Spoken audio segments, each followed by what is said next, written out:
like kind of an advice to everybody.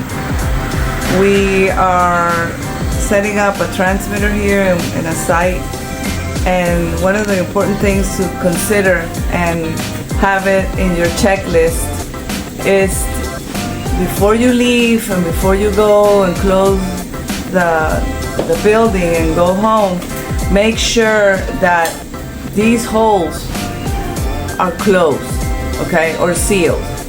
Because if you leave them open, even though there's a piece of line going through, that hole or that little gap is gonna be a liability, because if it starts raining, the water is gonna pour inside the building and it may hurt or affect the performance of the equipment.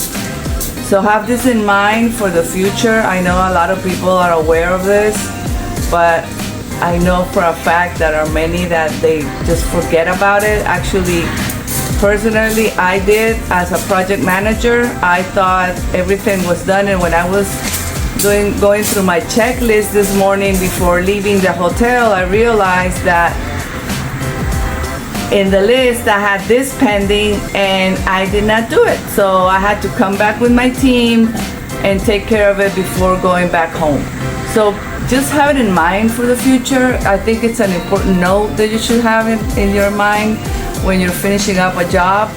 So it's just, an advice from me, humbly, Maria from Elettronika.